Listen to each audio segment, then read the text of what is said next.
Welcome. കഴിഞ്ഞ എപ്പിസോഡിൽ നമ്മൾ പറഞ്ഞത് കൊട്ടാരത്തിലേക്ക് ഒരു ആഗതൻ വന്ന് ഒട്ടകത്തെ തിരഞ്ഞ കഥയാണല്ലോ. ഭൗതിക സുഖത്തിന്റെ പരിലാളനമേറ്റുകൊണ്ട് നമ്മൾ ആഹിറത്തെ ചോദിക്കുന്നത് രാജകൊട്ടാരത്തിൽ ഒട്ടകത്തെ തിരയുന്നതിനേക്കാൾ വിഡ്ഢിത്തമാണ് പ്രഭുവേ എന്ന് ആഗതൻ പറഞ്ഞപ്പോൾ ഇബ്രാഹിമിനു അദ്ദേഹം ഞെട്ടിത്തരിച്ചു നിന്നു പോയി. ഇത്രയും കാലം ഞാനൊരു മൂഢസ്വർഗത്തിലായിരുന്നു എന്ന് അദ്ദേഹത്തിന് ബോധ്യമായി. അദ്ദേഹം ആഗതന്റെ മുഖത്തേക്ക് ഒന്നും കൂടി നോക്കി. അത്ഭുതം, ആഗതനെ അവിടെയൊന്നും കാണാനുണ്ടായിരുന്നില്ല, അപ്രത്യക്ഷമായിരുന്നു. ഒട്ടകത്തെ തിരിഞ്ഞു വന്നയാൾ ഒരു സാധാ മനുഷ്യനല്ലെന്ന് ഇബ്രാഹിമിന് മനസ്സിലായി. യാ റബ്ബേ, ഞാൻ എന്തൊരു പാപിയാണ്. അയാളുടെ കണ്ണിൽ നിന്നും കണ്ണുനീർ ഉറ്റി വീണുകൊണ്ടിരുന്നു. ആ നാട്ടിൽ എവിടെ മതപഠന ക്ലാസ് ഉണ്ടെങ്കിലും സൂഫിമാർ വന്നാലും ഇബ്രാഹിം അദ്ദേഹം ആ ക്ലാസ്സിനെല്ലാം പങ്കെടുക്കുക പതിവായിരുന്നു. ഇങ്ങനെ അദ്ദേഹത്തിന് പല സൂഫിമാരിൽ നിന്നും ചിന്തിപ്പിക്കുന്ന പല അനുഭവങ്ങളും ഇടയ്ക്കിടയ്ക്ക് ഉണ്ടായിക്കൊണ്ടിരുന്നു. ഒരിക്കൽ അദ്ദേഹം ഖുർആൻ ഓതിക്കൊണ്ടിരിക്കുമ്പോൾ മട്ടുപ്പാവിൽ നിന്നും ജനാലയിൽ വഴി ഒരു ശബ്ദം കേട്ട് പുറത്തേക്ക് നോക്കി. അവിടെ ഒരു ജട പിടിച്ചിരിക്കുന്ന ഒരു വൃദ്ധനോട് പട്ടാളക്കാരെന്തോ സംസാരിക്കുന്നതായി തോന്നി. അദ്ദേഹം പുറത്തേക്ക് പോയി. അദ്ദേഹം ചോദിച്ചു, എന്താണ് ഇവിടെ? അപ്പോൾ പട്ടാളക്കാരൻ പറഞ്ഞു, ഇയാൾ ഒരു വിചിത്ര ചോദ്യം ചോദിക്കുന്നു. അയാൾ ഒരു വൈപോക്കനാണെന്നും അയാൾക്ക് ഒരു ദിവസം ഇവിടെ താമസിക്കാൻ ഈ സത്രത്തിൽ റൂമുണ്ടോ എന്നും ചോദിക്കുന്നു. ഞങ്ങൾ പറഞ്ഞു ഇത് ചക്രവർത്തിയുടെ കൊട്ടാരമാണെന്നും ലോഡ്ജ് അല്ലെന്നും. പക്ഷെ എന്നിട്ടും അയാൾ പറഞ്ഞത് തന്നെ ചോദിച്ചുകൊണ്ടിരിക്കുന്നു. രാജാവ് അദ്ദേഹത്തോട് ചോദിച്ചു, പട്ടാളക്കാർ പറഞ്ഞില്ലേ ഇതൊരു സത്രമല്ലെന്ന്? ഇത് മഹാനായ ഇബ്രാഹിം അദമിന്റെ കൊട്ടാരമാണെന്ന് അവർ പറഞ്ഞില്ലേ? അത് കേട്ടപ്പോൾ അദ്ദേഹം പറഞ്ഞു, മഹാനോ? ആര്? നിങ്ങളോ? ഈ കൊട്ടാരം നിങ്ങളുടേതാണോ? എങ്കിൽ ഈ കൊട്ടാരം നിങ്ങൾക്ക് എവിടെ നിന്ന് കിട്ടി? അദ്ദേഹം പറഞ്ഞു, എന്റെ ഉപ്പാപ്പയിൽ നിന്നും. ഉപ്പാപ്പയ്ക്ക് എവിടെ നിന്ന് കിട്ടി? അവരുടെ ഉപ്പാപ്പമാരിൽ നിന്നും ബാപ്പമാരിൽ നിന്നും. അവരൊക്കെ എവിടെ പോയി? അവരെല്ലാം മരിച്ചുപോയി. നിങ്ങൾ മരിച്ചാലോ വേറൊരാൾക്ക് കിട്ടും. അതുകൊണ്ടാണ് ഞാൻ പറഞ്ഞത് ഇതൊരു സത്രമാണെന്ന്. ഈ കൊട്ടാരത്തിൽ ആരും ശാശ്വതമല്ല, അതുകൊണ്ട് ഈ കൊട്ടാരം അള്ളാഹുവിൻ്റെതാണ്. അതും പറഞ്ഞ് അയാൾ ഓടിപ്പോയി. വീണ്ടും ഇബ്രാഹിം അദുവിന് വീണ്ടും ചിന്തകളായി. ഇപ്പോൾ അദ്ദേഹം വിചാരിച്ചു, ഈ കൊട്ടാരവും തന്റേതല്ല. ഒരു ദിവസം അദ്ദേഹം മട്ടുപ്പാവിൽ ഇരിക്കുകയായിരുന്നു.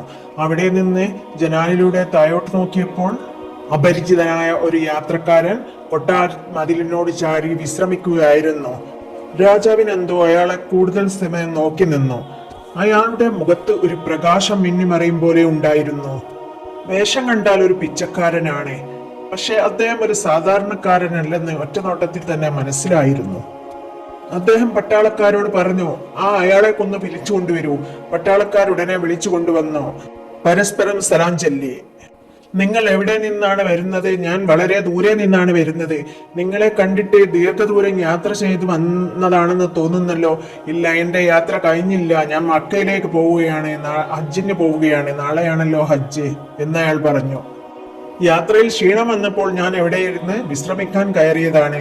രാജാവ് ചോദിച്ചു, നിങ്ങൾ നടന്ന് എങ്ങനെ നാളെ ഹജ്ജിനെത്തും? ദൂരമൊന്നും പ്രശ്നമല്ല. ഈ വർഷം അള്ളാഹു എനിക്ക് ഹജ്ജ് കണക്കാക്കിയിട്ടുണ്ട്. ഇബ്രാഹിം ചോദിച്ചു, ഞാനും വരട്ടെയോ നിങ്ങളുടെ കൂടെ ഹജ്ജിന്? ഞാനും ഹജ്ജ് ചെയ്യാൻ കുറേയായി ആഗ്രഹിക്കുന്നു. അയാൾ പറഞ്ഞു, നിങ്ങൾ പോന്നോളൂ, പക്ഷെ കൂടെ മറ്റാരെയും കൂട്ടാൻ പാടില്ല. അപ്പോൾ ഇബ്രാഹിം സമ്മതിച്ചു. വൈകുന്നേരം വരെ നിങ്ങൾ ഇവിടെ വിശ്രമിച്ചാൽ എനിക്ക് യാത്രക്ക് വേണ്ട സൗകര്യങ്ങളെല്ലാം എടുത്തു വെക്കാം. ആയിക്കോട്ടെ എന്ന് പറഞ്ഞു. അയാൾക്ക് വിശ്രമിക്കാനുള്ള സ്ഥലവും കാണിച്ചു കൊടുത്തു. അയാൾ ബെഡിന്മേൽ കടന്നില്ല, അയാൾ നിലത്തായിരുന്നു കടന്നത്. വൈകുന്നേരമായപ്പോൾ ഒരുക്കങ്ങളെല്ലാം നടത്തി അതിഥിയെ കാണാൻ പോയി നോക്കുമ്പോൾ അദ്ദേഹം നിസ്കരിക്കുകയായിരുന്നു. അങ്ങനെ നിസ്കാരം കഴിഞ്ഞു. അദ്ദേഹത്തോട് ചോദിച്ചു, പോവാനായില്ലേ? രാജാവ്, വിശ്രമിച്ചോളൂ, ഞാൻ പോവാൻ നേരത്തെ അങ്ങയെ വിളിക്കാം. രാജാവിന് അത്ഭുതമായി. നാളെ നടക്കുന്ന ഹജ്ജിന് ഇപ്പോഴും പോകുന്നില്ലേ? പിന്നെ നാളെ തന്നെയാണോ പോകുന്നത്? എന്തൊരു അത്ഭുതം എന്നൊക്കെ ചിന്തിക്കാൻ തുടങ്ങി. അങ്ങനെ രാത്രിയായപ്പോൾ അയാൾ ഇബ്രാഹിമിനെ കുലുക്കി വിളിച്ചു. ഹജ്ജിന് പോവണ്ടേ എന്ന് ചോദിച്ചു. പെട്ടെന്ന് പ്രാഥമിക ആവശ്യങ്ങൾ കഴിഞ്ഞു. ആ അപരിചിതന്റെ കൂടെ പോവാൻ റെഡിയായി പുറത്തേക്ക് പോയി. അങ്ങനെ അവർ രണ്ടുപേരും കുറേ ദൂരം യാത്ര ചെയ്തപ്പോൾ ഒരു കൃഷിയിടത്തിലെത്തി. അവിടെ ഒരാൾ അവരെ കാത്തു നിൽക്കുന്നുണ്ടായിരുന്നു. അയാൾ അവർക്ക് ഭക്ഷണം നൽകി. അവർ ഭക്ഷണം കഴിഞ്ഞു. അവിടെ നിന്നും പിരിഞ്ഞു വീണ്ടും യാത്ര തുടർന്നു. ഇബ്രാഹിമിന് അത്ഭുതമായിരുന്നു. തന്റെ കൈ പിടിച്ച് നടക്കുന്ന ഇദ്ദേഹം ആരാണെന്ന് ചോദിക്കുമ്പോൾ എന്നും അദ്ദേഹം ആളെ പറഞ്ഞിരുന്നില്ല. ഒഴിഞ്ഞു മാറുകയായിരുന്നു പതിവ്. ഓരോ പട്ടണത്തിലെത്തുമ്പോൾ അയാൾ ആ പട്ടണത്തെ പരിചയപ്പെടുത്തിക്കൊണ്ടിരുന്നു. ഇബ്രാഹിമിന് അത്ഭുതമായി. എത്ര പെട്ടെന്നാണ് നമ്മൾ കുറേ ദൂരം നായികകൾ താണ്ടിയെത്തിയത്. ഇദ്ദേഹം ഒരു സാധാരണക്കാരനല്ലെന്ന് ഇബ്രാഹിമിന് ഉറപ്പായി. ഇബ്രാഹിമിന് ഇത് സ്വപ്നമാണോ സത്യമാണോ എന്നുവരെ മനസ്സിലാക്കാൻ പ്രയാസമായിരുന്നു. കുറച്ചുകൂടി നടന്നപ്പോൾ അവർ വിളക്കുകൾ കത്തിച്ച് പ്രകാശപൂരിതമായ ഒരു നാട്ടിലെത്തി. സന്തോഷിച്ചോളൂ ഇബ്രാഹിം, നമ്മുടെ മുത്ത് റസൂൽ അന്ത്യവിശ്രമം കൊള്ളുന്ന മദീനയിലാണ് നമ്മൾ എത്തിയിരിക്കുന്നത്. ഇബ്രാഹിമിനോ അദ്ദേഹമിനെ അത്ഭുതം അടക്കാനായില്ല. സുബിയാവുന്നേ ഉള്ളൂ, ഒരൊറ്റ രാത്രി കൊണ്ട് ഇത്രയും ദൂരം താണ്ടി എത്തിയിരിക്കുന്നു. എന്തൊരു അത്ഭുതം റബ്ബേ. ഇദ്ദേഹം ആരാണെന്ന് പറയുന്നുമില്ല. അദ്ദേഹം പറഞ്ഞു, ഇനി ഇബ്രാഹിം നിങ്ങൾ ഹജ്ജ് ചെയ്തോളൂ, കർമ്മങ്ങളെല്ലാം ചെയ്തോളൂ. ഹജ്ജ് കഴിഞ്ഞ് തിരിച്ചു പോകുമ്പോൾ നിങ്ങൾ ആ സംസം കിണറിന്റെ അടുത്തേക്ക് വന്നാൽ മതി, ഞാൻ അവിടെ ഉണ്ടാകും. ഇബ്രാഹിം പറഞ്ഞു, വേണ്ട, ഞാനും നിങ്ങളുടെ കൂടെ ചെയ്യാം. അദ്ദേഹം പറഞ്ഞു, അത് വേണ്ട, നിങ്ങൾ ഒറ്റയ്ക്ക് എല്ലാ കർമ്മങ്ങളും ചെയ്തോളൂ. അത് സമ്മതിക്കുകയല്ലാതെ വേറെ വഴിയില്ലായിരുന്നു. അങ്ങനെ അദ്ദേഹം നടന്നു നീങ്ങി. അങ്ങനെ രാജാവ് സന്തോഷത്തോടു കൂടി ഹജ്ജ് കർമ്മങ്ങളെല്ലാം ചെയ്തു. ഹജ്ജ് കർമ്മങ്ങൾ കഴിഞ്ഞതിന് ശേഷം സംസം കിണറിന്റെ അടുത്തെത്തി. അപ്പോൾ ആഗതൻ അവിടെ നിൽക്കുന്നുണ്ടായിരുന്നു. അവർ തമ്മിൽ സലാം പറഞ്ഞു. ആഗതൻ ഇബ്രാഹിമിന്റെ കൈ പിടിച്ചു. ഇനി നമുക്ക് ഫലസ്തീനിലേക്കാണ് പോവാനുള്ളത്, ബൈത്തുൽ മുഖദ്ദസിലേക്ക്. ഇബ്രാഹിം അത്ഭുതപ്പെട്ടു, ഇവിടുന്ന് എത്രയോ നായിക പോവാനുണ്ട് അവിടേക്ക്. അതും പറഞ്ഞ് അവർ പെട്ടെന്ന് ഫലസ്തീനിലെത്തി. ഇബ്രാഹിമിന് ഇതെല്ലാം ഒരു മായാ കാഴ്ചകളായിരുന്നു. അവിടെ നിന്ന് അവർ സുന്നത്ത് നമസ്കരിച്ചു. ആഗതൻ ഇബ്രാഹിമിനോട് പറഞ്ഞു, ഇബ്രാഹിം, ഇനി നമ്മൾ പിരിയുകയാണ്. നിങ്ങൾ നിങ്ങളുടെ നാട്ടിലേക്ക് പോയിക്കോളൂ, ഞാൻ പോവുകയാണ്. ഇബ്രാഹിമിന് ആഗതൻ ആരാണെന്ന് ഒന്നുകൂടി ചോദിക്കാനുണ്ടായിരുന്നു. പക്ഷെ അതിനു മുന്നേ അയാൾ അപ്രത്യക്ഷമായി. യാത്ര അങ്ങോട്ട് പോയ സുഖമുണ്ടായിരുന്നില്ല. തിരിച്ചു വരുമ്പോൾ ഒറ്റ രാത്രി കൊണ്ട് ഹജ്ജിനെത്തിയ പോലെ തിരിച്ചെത്താൻ കഴിഞ്ഞിരുന്നില്ല. ഇബ്രാഹിം നടന്ന് കാലുകളെല്ലാം പൊട്ടി തളർന്ന് കുറെ കാലം കഴിഞ്ഞാണ് നാട്ടിലേക്ക് തിരിച്ചെത്തിയത്. വീണ്ടും ചക്രവർത്തി കൊട്ടാരത്തിലും രാജകാര്യങ്ങളിലും ഓരോ ശ്രദ്ധയിൽ ലയിച്ച് തിരക്കിലായിരുന്നു. അങ്ങനെ ഇരിക്കെ ഒരു ദിവസം അദ്ദേഹം മന്ത്രിമാരോട് കൂടി മട്ടുപ്പാവിലൂടെ നടക്കുമ്പോൾ ജനാലയിലൂടെ ഒന്ന് പുറത്തു നോക്കി. അപ്പോൾ അവിടെ ഒരു വൃദ്ധനായ ഒരാൾ കൊട്ടാരമുറ്റത്ത് വിശ്രമിക്കാൻ ഇരിക്കുന്നത് കണ്ടു. വീണ്ടും നോക്കിയപ്പോൾ അയാളുടെ സഞ്ചിയിൽ നിന്ന് ഒരു ഉണക്കറട്ടി പുറത്തെടുത്തു. പിന്നെ ഒരു ഗ്ലാസ് വെള്ളത്തിൽ ഭാണ്ഡത്തിൽ നിന്നും കുറച്ച് ഉപ്പിടത്ത് അതിൽ കലക്കി ആ ഉണക്ക റൊട്ടിയെടുത്ത് ആ വെള്ളത്തിൽ മുക്കി നല്ല രുചിയോട് കൂടി കഴിക്കുന്നത് കണ്ടു. വൃദ്ധന്റെ മുഖത്ത് നല്ല സന്തോഷം. ഇബ്രാഹിം വിചാരിച്ചു, ഈ ഒരു ഉണക്ക റൊട്ടിക്ക് ഇത്രയും ടേസ്റ്റോ? റൊട്ടി തിന്നു കഴിഞ്ഞ് ബാക്കിയുള്ള വെള്ളവും കുടിച്ച് അള്ളാഹുവിന് ശുക്രും പറഞ്ഞ് അയാൾ കയ്യിലുള്ള ഭാണ്ഡക്കെട്ട് നിലത്ത് വെച്ച് അതിൽ കടന്ന് പെട്ടെന്ന് ഉറങ്ങിപ്പോയി. ഇതെല്ലാം കണ്ട് രാജാവ് അത്ഭുതപ്പെട്ടു. ആ ഭാണ്ഡക്കെട്ടിൽ തലചായ്ച്ചു കിടക്കാൻ ഇത്ര സുഖമോ? ഇബ്രാഹിം പല ചിന്തയിൽ മുഴുകിപ്പോയി. ഭൃത്യന്മാരോട് പറഞ്ഞു, അദ്ദേഹത്തെ ഇതിനു മുന്നേ ഇവിടെ കണ്ടിട്ടില്ല. നിങ്ങൾ അദ്ദേഹത്തെ ഞാൻ വിളിക്കുന്നു എന്ന് പറയാ, പക്ഷെ അദ്ദേഹത്തെ വിളിച്ചുണർത്തണ്ട, ഉണർന്ന ശേഷം വിളിച്ചാൽ മതി. അതേപോലെ 2 മണിക്കൂർ കഴിഞ്ഞതിന് ശേഷം ആ വൃദ്ധൻ ഉണർന്നു.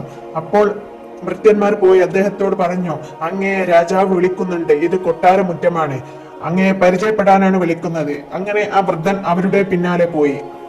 അയാളുടെ മുഖം അതിപ്രസന്നമായിരുന്നു.